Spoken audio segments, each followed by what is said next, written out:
Hey beautiful beings, welcome to the channel where we grow, glow, and expand our soul. Today we are going to talk about why self-concept matters. The way you view yourself matters, okay? Self-concept is how you perceive your behavior, abilities, and characteristics. One, for example, beliefs such as I am a good friend or I am a kind person are part of an overall self-concept. At its most basic, self-concept is a collection of beliefs one holds about oneself and the responses of others. It embodies the answer to the question, who am I?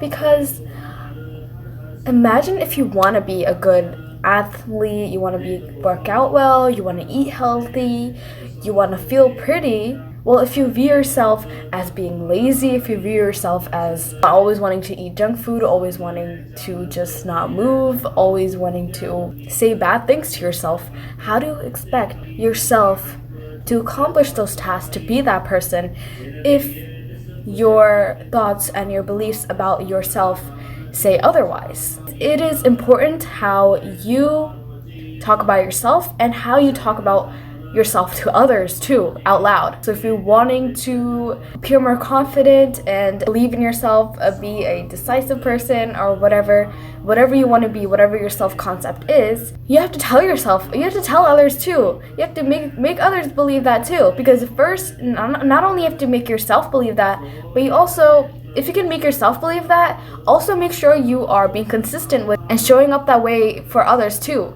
For yourself. You're showing up for yourself. You're also doing it away with your actions align with your concept. Let me give you an example that I went through myself of two contrasting, one situation, but two different contrasting examples. One person has a good self-concept and one person does not have a good self-concept about that subject, about that situation. So when I was in chemistry, I took a test and I felt like I didn't do good. I felt like I failed, or I just did not do well on that. And a lot of people in my class felt like that way.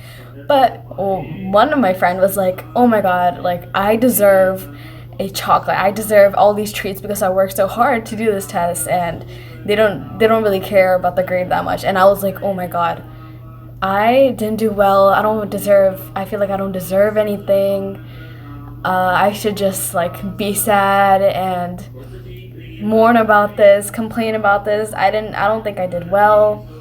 I don't think I deserve to have a treat. I don't just think I deserve to have a reward for working this hard." So yeah, that was two different contrasting examples of how one situation, taking a hard test, and two different examples. So I didn't have that much self-worth. I didn't feel like I deserved good things because of my 3D event, my 3D circumstance.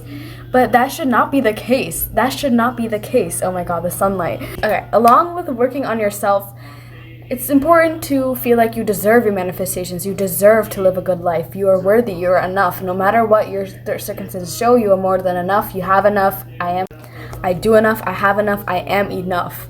Like, you are making sure that you're worthy of your manifestation. So when they do come in, when you are receiving them, when you are seeing good things happen in your life, you won't self-sabotage yourself and saying like, "Oh my God, is this really it? Is this too good to be true? Do I really deserve this?" Like, yes you do. You should work on believing that you are enough, you deserve the best, you have it. And that's why I end my videos that way, to always set a reminder, set the tone that you are enough, you deserve the best. That's why I say that at the end, to ensure that you know, to remind you that you are enough, you deserve the best.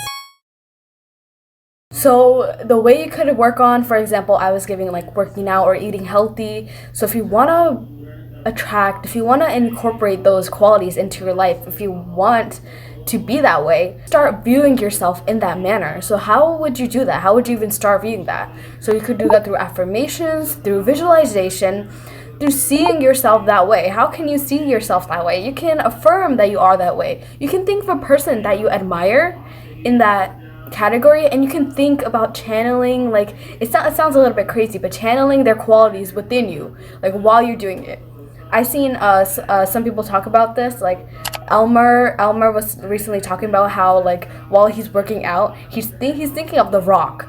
He's thinking of like as if he's The Rock working out, and it says it boosts his confidence and his stamina and his strength, because you're thinking of that person. And yeah, The Rock, you see him as this strong, as this super successful, super like has this discipline, set up awareness. So that's how you view him, right? So since you view him that way, so if you're imagining him like while you're working out, like if you are that person, it sounds a little bit creepy, but it's not. It's pure, it's wholesome.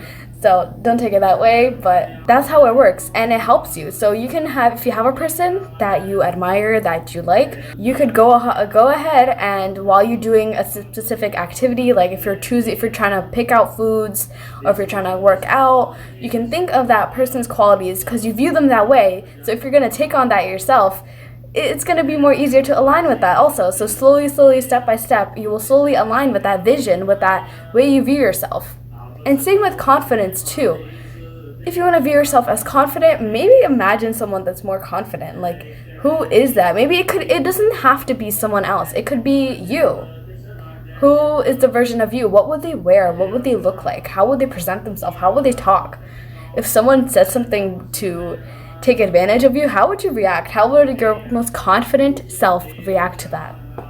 Think of those things. Think of the qualities that you want other people to view you, how you want to view yourself, and see what you can do right now in order to incorporate that in your best, most possible way. So exactly, repeating affirmations, believing as if, living as if, all these things, how you view yourself, will slowly, honestly, make yourself even more powerful than choosing to manifest a specific thing. Instead of working on your own self-concept, the way you view yourself, you can even incorporate the self-concept that you are a master manifester and all your desires come to you so fast and you're so good at it. And people always tell you that you're so good at manifesting. Like, oh my god, they just told me that I'm so good at manifesting, and they see all the manifestations come to my life. That could be your self-concept, and that could impact you so powerfully that you don't even need to try it. So manifesting, you shouldn't be trying that hard. It should come fast. It should be simple. So there are many ways you can incorporate self-concept into your life. I recently been trying to do a challenge. I'll link it down below, but it's the pretty all over challenge, and like every 2 weeks you're working on different affirmations to repeat and repeating a diary. And honestly, it is helping me. Like, I feel like I always remind myself whenever I'm going back to the old patterns to rewire my brain into thinking these affirmations and just becoming them, feeling what it's like, not only thinking them but incorporating emotions, energy, and motion along with the affirmations to make it 10 times more powerful.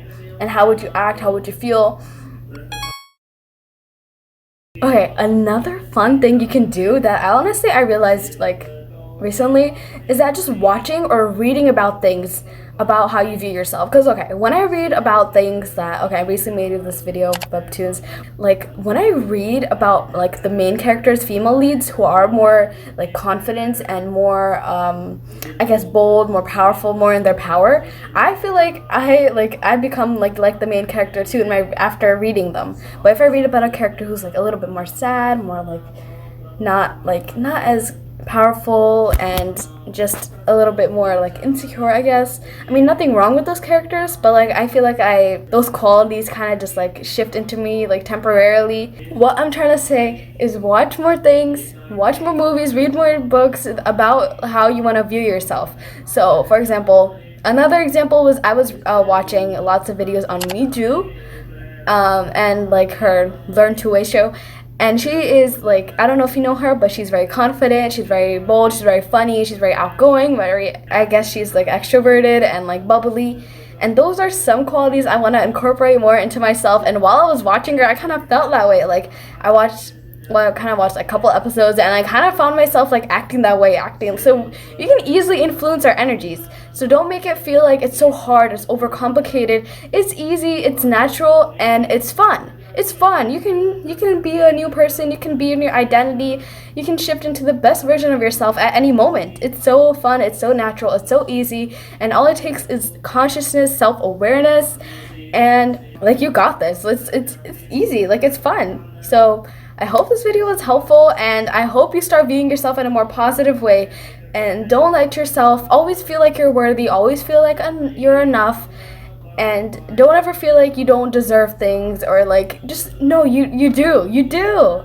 This is you. This is you. If you want it, you deserve it. I don't know what else to say. You are enough. You deserve the best, as always, and I hope to see you soon. Bye.